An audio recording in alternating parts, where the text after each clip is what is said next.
What's cracking, y'all? You are now watching Boo TV. Appreciate you for stopping in. Like, comment, subscribe, hit the bell, stay notified, and let's get into the topic for today. I was watching Too Raw for Sports, Too Raw for TV. Shout out to Too Raw, by the way. Go peep his channel, The Great Historian. And he was talking on the subject of how so many people have Shaq ahead of Hakeem all time. Spitting all facts, all context. And he mentioned all the help Shaq had, comparatively, especially. Now, I have heard him briefly talk on this before with by the way comments and other videos. But this time he made me think of something different. Made me think of Kobe Bryant, one of Shaq's old teammates, we all know. And it's wild to me how Kobe is always diminished because of his help, and how a lot of people devalue Kobe Bryant because of his help. You would think Kobe was the only guy that played with an all-time great in NBA history. And I'm making the direct comparison to Shaq because Shaq is the main weapon people use against Kobe Bryant.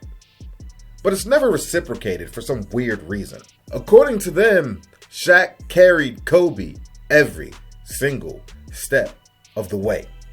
As if Kobe wasn't a top 5 player in the 99-2000 season and only got better from there. Kobe Bryant had Shaq for his first 3 championships and 4 finals appearances. Yes, Shaq won all the final MVPs with Kobe. We know that. Slow offense, triangle offense, plays through the big fella, especially when mismatches were evident, as a dominant big man in his era especially. Makes sense. Makes a whole lot of sense to me. Especially in those finals against the East, which was easier competition than the road to the finals, especially at the center position. It was the Western Conference playoffs where the Lakers would be tested, which was a dogfight in that Western Conference. For the 0-1 and 0-2 chips, you can argue Kobe carried them to the finals. That's how dominant Kobe was. I'm not going to get into the specifics and the stats, and it's getting exhausting constantly regurgitating it. And I have already put out detailed content in defense of Kobe's contributions with respect to that. So you can go check that out if you don't want to take my word for it. Link in the description of this video. Go check it out.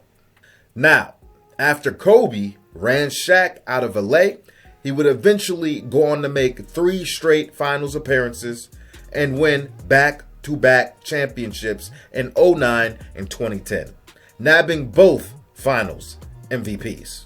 All he needed was a Pau Gasol, who was not a top 10 player, a quality third option, and reliable role players. And some of those role players were S-tier role players that bought into the triangle.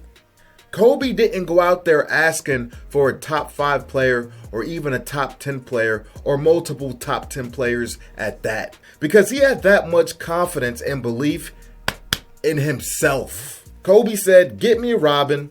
Doesn't have to be a D Wade, LeBron, or Duncan caliber player.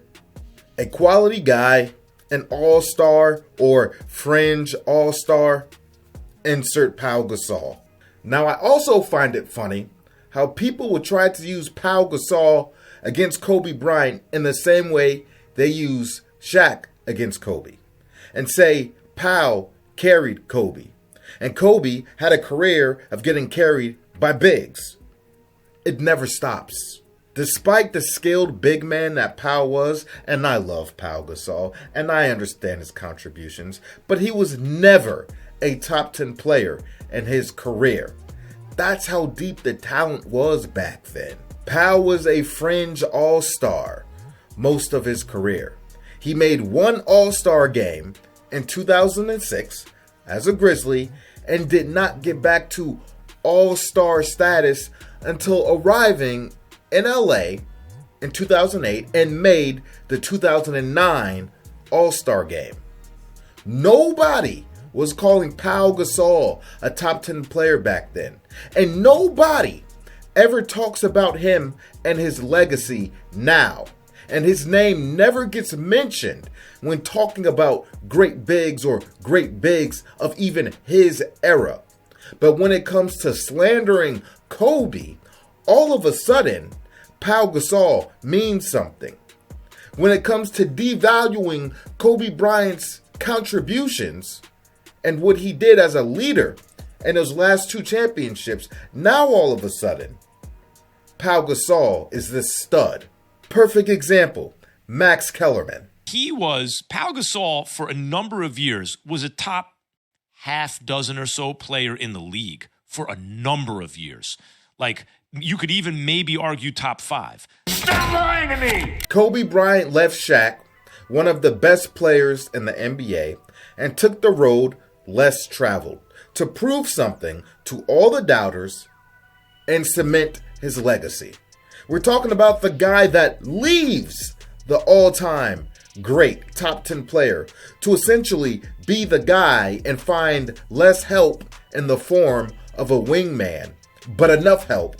And eventually he succeeded at it. As opposed to players now running around frantically to team up with as much talent as they possibly can. Make it make sense. And for the record, Karl Malone, Gary Payton, and Steve Nash were all fossils. Especially Malone and Nash. And Dwight Howard was Dwight Howard. Anyway, on to Shaq. The guy that people are conveniently mute about while Kobe gets trashed for his help. Rarely do people bring up all of Shaq's help. Now, the only time Shaq sniffed the NBA Finals, let alone win championships, he had a top 5 or top 10 player next to him. And those are just the facts. Whether he won or not, he could never get to the championship series without a top 10 player next to him. 1995 NBA Finals, Orlando Magic. He had Penny Hardaway, who along with Grant Hill at the time were starting to get attention and chatter with regard to possibly being the best player in the NBA or on the cusp of being that guy. I'm not making this up. Penny was a top 10 player and arguably top 5. During that time, the people you had in debate for being top 5 were Jordan, who had came back late in the season after playing baseball, Hakeem, Shaq, Grant Hill, David Robinson, Charles Barkley, Penny, and Malone. I would argue that Robinson and Barkley were on the downhill of their prime as well. Still great, but on the downhill of their prime. After that, we know the story. He wins 3 championships alongside top 5 player Kobe Bryant. Then, in the 2006 NBA Finals, he has another, arguably, top 5 and no question top 10 player in Dwayne Wade. And I think in that same season, prior to winning that Finals MVP, some may have said pump the brakes on Wade being top 5, considering you still have people like Shaq, like Kobe, like Duncan, like Iverson, like KG, like T-Mac, like LeBron, still balling. But after his performance and winning Finals MVP, I think many people got on board saying D. Wade was top 5.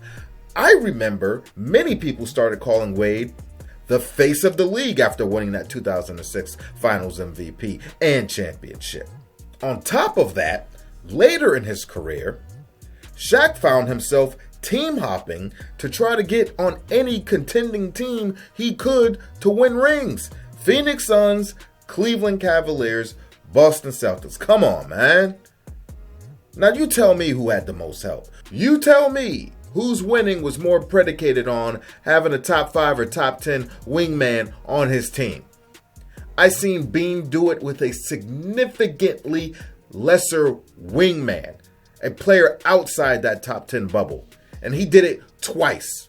I never seen Shaq do it for all his dominance. Like, comment, subscribe, hit the bell, stay notified.